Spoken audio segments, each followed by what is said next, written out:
അവർക്ക് എല്ലാവർക്കും ഒരു പാഠമുണ്ട്. നിങ്ങളൊക്കെ ചെവി തുറന്ന് കേട്ടോ. ആ പോലീസുകാരനെയും ടിന്റുമോനെ ശവം ഒരൊറ്റ ആഴ്ച കൊണ്ട് ഇവിടെ കെടുക്കും. ടിന്റുമോനെ കൊല്ലാനാ?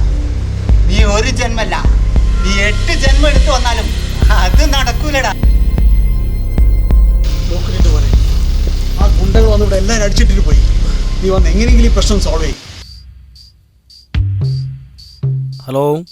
ഹലോ, ഞാനാ ഭാസ്കര റെഡ്ഡി ബായ്. പറ ഭാസ്കര, എന്തിനാ വിളിച്ചേ? നീ മുമ്പ് എനിക്കെതിരെ വിജിലൻസിലും CBIയിലും കംപ്ലൈന്റ് ചെയ്തെന്ന് ഞാൻ അറിഞ്ഞു. കേട്ടതെല്ലാം ശരിയാണ്. എന്ത് വേണം? ടിൻഡു, ഇപ്പൊ നീ എവിടെയുണ്ട്? എനിക്ക് നിന്നെ തനിച്ചൊന്ന് കാണണം. പ്രശ്നമാക്കണ്ട ബായ്. ബായ് ഇപ്പോൾ എവിടെയുണ്ട്? ഞാൻ അങ്ങോട്ട് വരാം. ഞാനിപ്പോ സിവിൽ സ്റ്റേഷനടുത്തുള്ള വീട്ടിലുണ്ട്. നിന്റെ കള്ളനോട്ടടിക്കുന്ന കേന്ദ്രത്തിൽ? അതേടാ, അവിടെ തന്നെ ഉണ്ട്. ഞാൻ അങ്ങോട്ട് വരാം.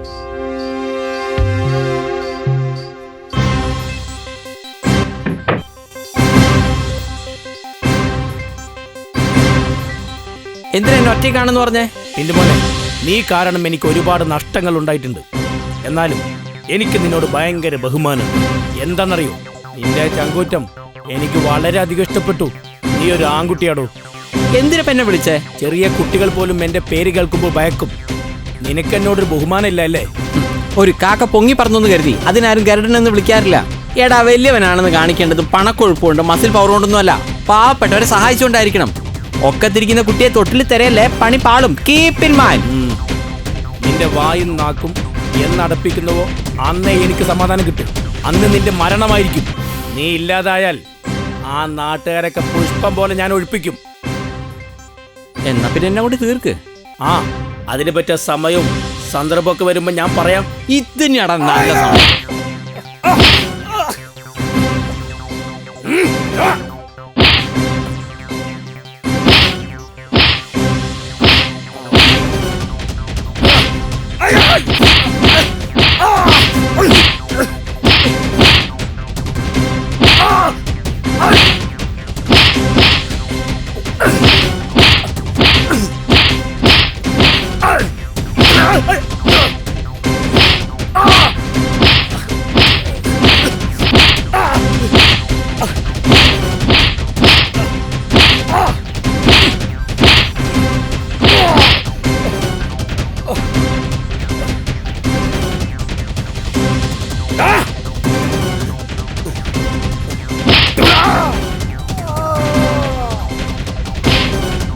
വേണ്ട, പ്ലീസ് വേണ്ട.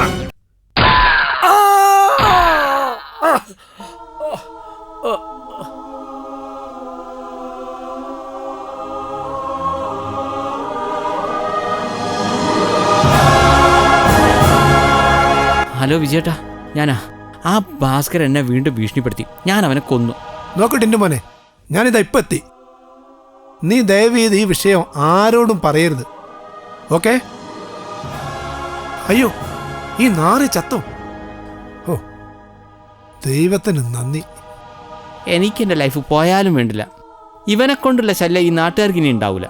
ടിൻഡുമോനെ, ഇവൻ കഴിഞ്ഞ ദിവസം ട്രാഫിക് അസൈന്റെ വീട്ടിൽ കയറി അക്രമം നടത്തിയവന്. ഈ പ്രശ്നത്തിൽ ഇവന്റെ പേരിൽ അറസ്റ്റ് വാറണ്ടുണ്ട്.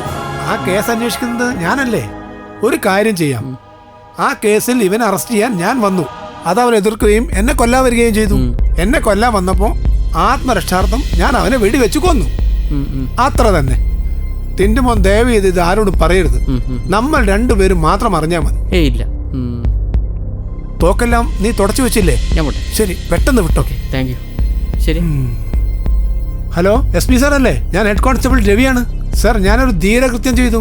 നമ്മുടെ ഭാസ്കരനില്ലേ, ഗുണ്ടാ ഭാസ്കരൻ, അവനെ ഞാൻ അങ്ങോട്ട് കാച്ചി വെടിവെച്ച് കൊന്നു സാർ. സാറിന് വിശ്വാസമാവുന്നില്ലേ? ഞാനത് ചെയ്തു കഴിഞ്ഞു. അവന്റെ തലയ്ക്ക് 2 ലക്ഷം രൂപ പറഞ്ഞില്ലേ, അതെനിക്ക് തരണം. ടിന്റുമോനെ, ടിന്റുമോനെ, വിവരം അറിഞ്ഞോ? എന്ത് വിവരം? ആ ഗുണ്ട ഭാസ്കറിനെ നമ്മളെ കോൺസ്റ്റബിൾ രവിയേട്ടെ വെടിവെച്ചു കൊന്നു. എപ്പോ? ഇന്നലെ വൈകിട്ട്. പത്രത്തിന്റെ ഫ്രണ്ട് പേജ് തന്നെ നോക്ക്, കണ്ടോ? എന്തായാലും ആ രവിയേട്ടനാളൊരു സംഭവം തന്നെ. രവിയേട്ടന് ഡബിൾ പ്രൊമോഷനും സർക്കാർ വക 4 ലക്ഷം രൂപ ഇനാമുണ്ടെന്നാ പറഞ്ഞു കേട്ടത്. ഈ രവിയേട്ടനെ നമ്മൾ പൗരന്മാരെല്ലാം കൂടി ചേർന്ന് ഒരു സ്വീകരണവും ക്യാഷ് പ്രൈസ് എല്ലാം കൊടുക്കാം. ഐഡിയ അല്ലേ? അത് കൊടുക്കാം. ഇന്നൊരു കാര്യം ചെയ്തോ, എന്റെ പൊന്നു ടിൻഡുമോൻ തന്നെ ഡേറ്റ് ഫിക്സ് ചെയ്തോ. അതിലേക്ക് ഏട്ടന്റെ വക ഒരു 10,000 രൂപ.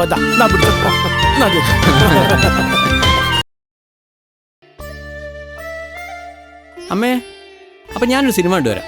ടിൻഡു ഉടുത്തൊരുങ്ങി പോവുക അല്ലേ? പിന്നെ അപ്പൊ എന്റെ കാര്യത്തിൽ ഒരു തീരുമാനം ഉണ്ടാക്കുന്നില്ലേ? നാളെയാണ് ഏപ്രിൽ 8.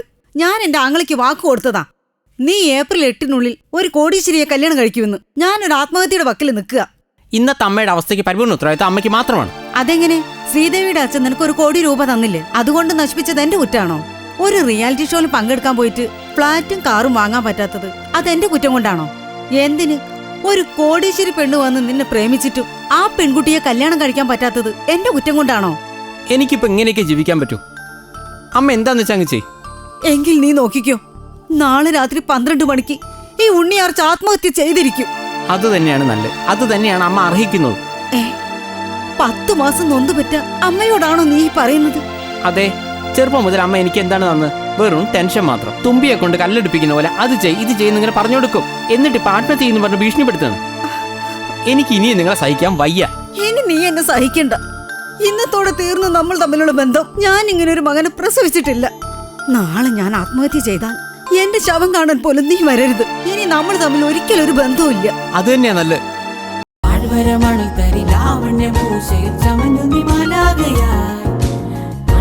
സംഗീതം പൊഴിച്ചു നീ പട്ടുകാരി ചെയ്തോര കാഴ്ചയാ.